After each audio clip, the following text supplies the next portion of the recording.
Hi, learners of English. I and my buddy Joe English are sending our regards.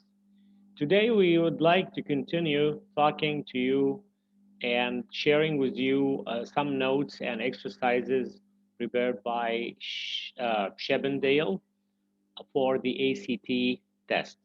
So, without further ado, let's share the PDF with you.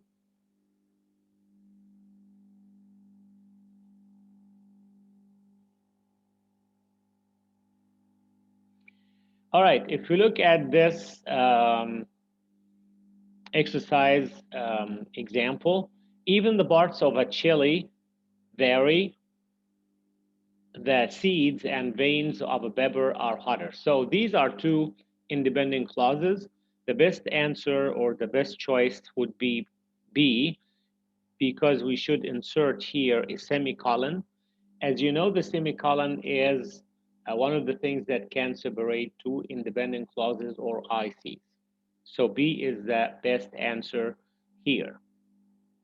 If we look at another one, to us, it became a stage, comma, on which we tap danced, or a raft on which we crossed the high seas in search of treasures. Okay? No change, stage, on which we tap danced, stage, semicolon, on which we tap danced, or stage on which we tap danced. Which choice is the best choice here in this sentence and why? So D, stage on which we tap danced or raft or a raft on which blah blah blah. The entire sentence is one sentence, one independent clause. So we don't need to separate stage here and on which we tap danced by a comma. There's no need for a comma here. There's just one tab that I wanted to tell you. If it goes without any punctuation, then choose no punctuation. In many instances of the ACT test, uh, they just want to distract you with using punctuation, especially like commas or semicolons here or there, while there is no need for such commas or semicolons in such places. So if you read the sentence and you feel it's correct, trust your gut feeling and opt for no punctuation. Okay? So here, always look at the answer choice with no punctuation first to save yourself the time. If it feels correct while you say it to yourself, then yes, choose this answer. And here's an example we just showed you. How about this example? Such is the ceremonial power we give to the spoken text that we just don't think of each other as properly married or buried, semicolon, until the right words from a book are read. So, should we leave the semicolon where it is, no change, or should we set buried until the word B, in other words, with no punctuation? How about C, full stop, and how about D? I think it reads and feels like a one AC, one sentence, one long sentence. So I think B is the correct choice. Yes, remember we just said one tip to you.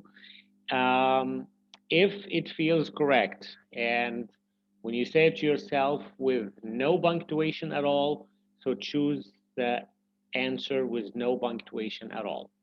Okay, and this is a common question on the ACT. Okay, let's look at another one. The greatest threat to the alligator is the loss of its habitat as wetlands are drained, semicolon, to build housing for the spiraling human population. So should we leave it as it is, no change, or G with no punctuation, and or the other ones here, H and J? I think also G would be the best choice since it feels correct and it's just one sentence. So G is the correct answer. There is no punctuation needed here. So if you have a choice of no punctuation of any part of the sentence, and it's one sentence that doesn't need commas, for example, or semicolons, then opt for the no punctuation. Okay, look at this one. Tiny's granny, however, is semicolon, is very fond of her furka because she has a variety of innovative uses for it. Okay, all right. So should we say we say no change, choose no change, or granny semicolon, however, comma, or granny, comma, however, comma, or granny, however, is very fond. Okay, all right.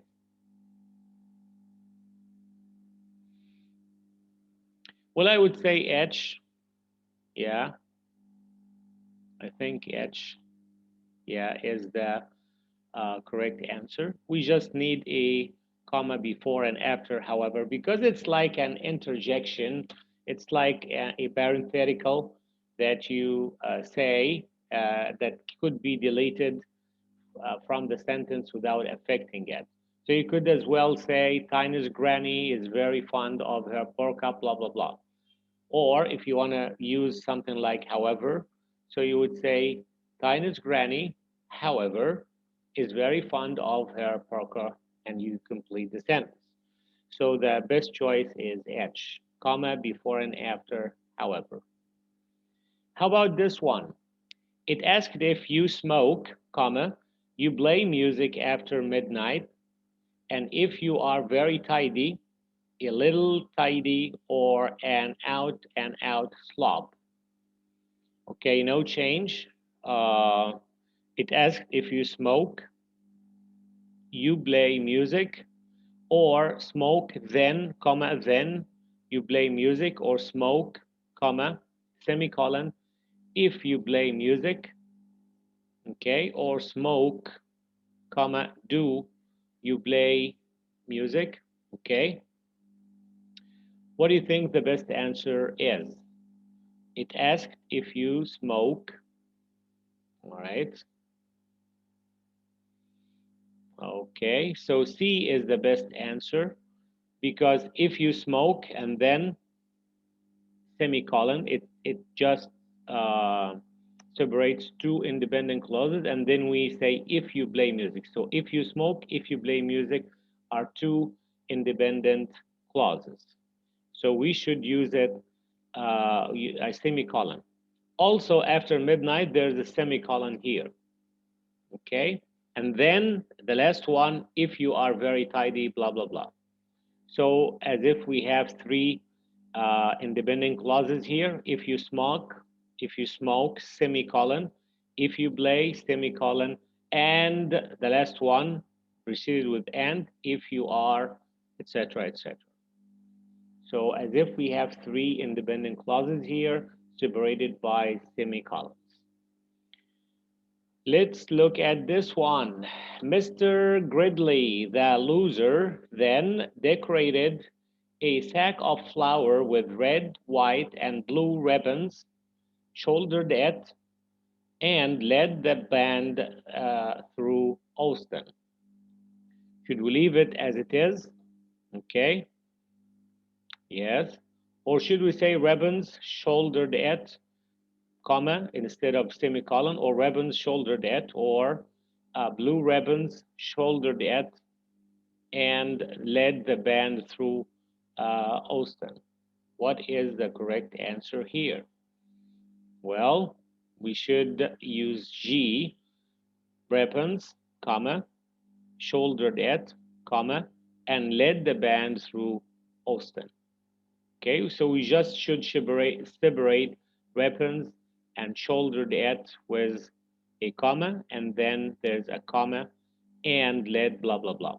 Since we have one of the fanboys here, there is no need to use a semicolon and a fanboy, which is and. coordinating conjunction here. One of the fanboys like and, or, nor, etc. But, and so on.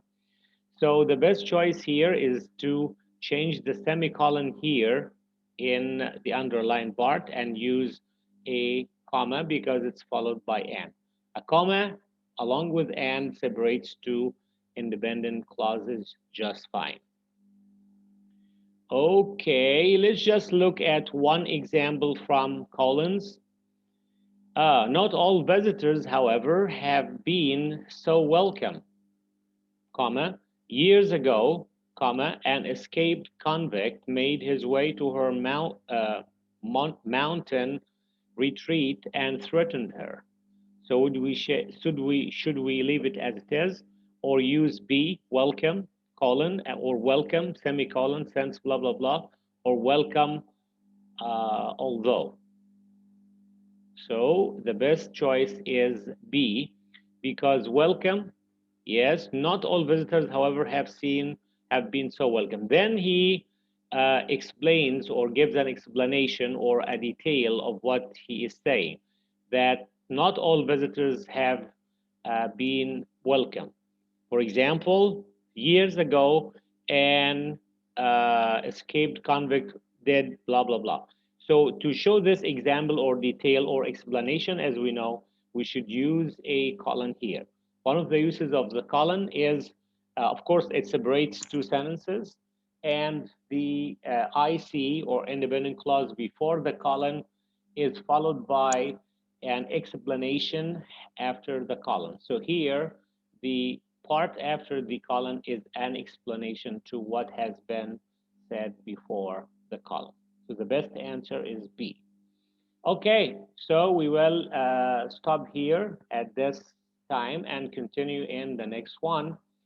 My tip for you, the best tip you could use on the ACT is whatever happens, you should remain calm and you should focus on the question at hand. Once you finish that question, don't think about it, just focus on the coming one.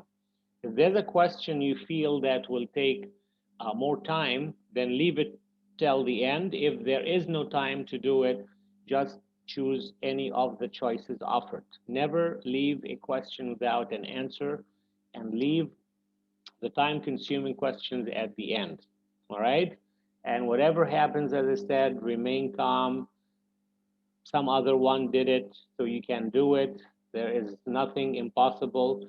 All you need to do is to do some practice and focus on what you're doing while remaining calm.